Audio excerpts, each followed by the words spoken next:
একটা কোর্স করতে যখন দেশের বাইরে ছিলাম, তখন রবিন নামের এক বাংলাদেশি ভাইয়ের সাথে রুম শেয়ার করে থাকতাম। একদিন রুমে এসে দেখি উনি লাগেজ গোছাচ্ছেন। আমি হেসে বললাম, দেশে যাবেন দেখে ভাই তো দেখি মহা খুশি। রবিন ভাই লাগেজের চেনটা লাগিয়ে হাসি মুখে বলল, ভাই 8 বছর পর দেশে যাচ্ছি, মনে তো আনন্দ হবেই। ছোট বোনটাকে এতটুকু দেখে এসেছিলাম, আর এখন তারই বিয়ে হয়ে যাচ্ছে। বোনটা যখন আমাকে দেখবে, খুশিতে যে কি করবে এটা ভেবেই আমার চোখে পানি এসে যাচ্ছে। রবিন ভাই হাসি মুখে কথাগুলো বলছিল, অথচ আনন্দে ওনার চোখ জল জল করছিল। এমন সময় রবিন ভাইয়ের বাবা ফোনে ওনার কাছে জানতে চাইল, কিরে শুনলাম তুই নাকি দেশে আসবি? রবিন ভাই হাসি মুখে ওনার বাবাকে জানালো, হ্যাঁ বাবা, আসবো। ছোট বোনের বিয়ে, বড় ভাই কি না এসে পারে? অপর প্রান্ত থেকে ওনার বাবা বললেন, তো শুধু শুধু এত টাকা খরচ করে আসতে হবে না, বিয়ে ঘরোয়া পরিবেশেই হবে। তাছাড়া নতুন জমি কিনেছি, টাকা পয়সার একটা বিষয় আছে না, তাই আসার দরকার নেই। বাবার সাথে কথা বলা শেষে রবিন ভাই যেন ছোট বোনকে জিজ্ঞেস করলো, কিরে তুইও কি চাস আমি তোর বিয়েতে না আসি? ছোট বোন বলল, এমনিতেই বাবা অনেক টাকা খরচ করেছে, 400 জন লোকের খাওয়ার ব্যবস্থা করেছে, গরু খাসি কিনে এনেছে। এই অবস্থায় তোমার এত টাকা খরচ করে দেশে আসতে হবে না। রবিন ভাই ফোনটা রেখে যখন লাগেজ থেকে কাপড়গুলো নামাচ্ছিল, তখন ওনাকে জিজ্ঞাসা করলাম, ভাই আপনি কি দেশে যাবেন না? চোখের জল মুছতে মুছতে রবিন ভাই বললেন, বাবা বিয়েতে আয়োজন করেছে 400 লোকের, আমি গেলে তো 401 জন হয়ে যাবে।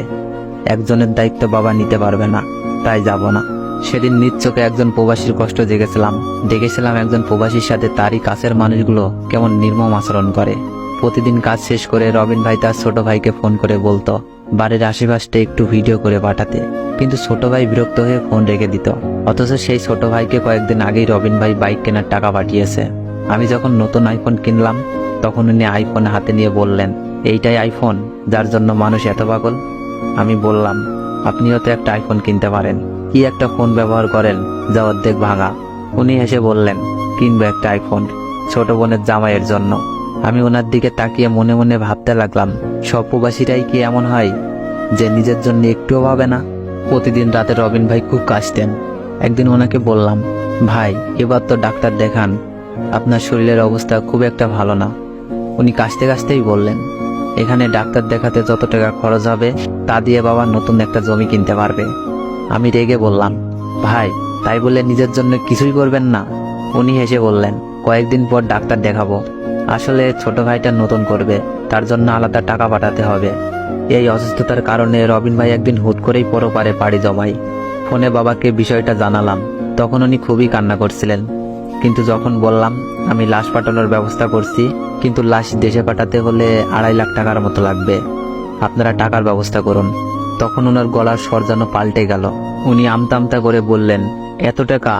যে ছেলে জীবিত থাকতেই দেশে আসতে পারলো না, তার লাই দেশে এনে কি করব? তোমরা ওখানেই কিছু একটা ব্যবস্থা করে ফেলো। সেইবারের মতো ভিডিও কলে আমার ছেলের মুখটা একটু দেখাও।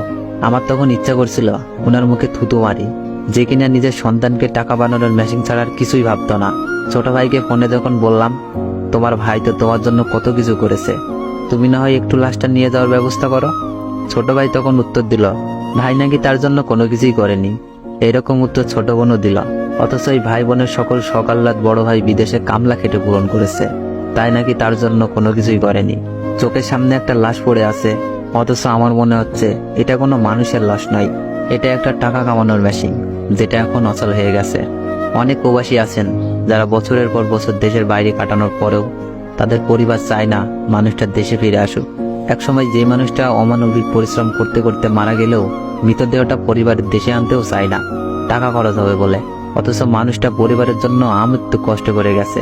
টাকার কাছে মানুষ সত্যি অসহায়, টাকার কাছে মানুষ মনুষ্যত্ব হারায়, মানবিকতা হারায়, হারায় বিবেকবোধ।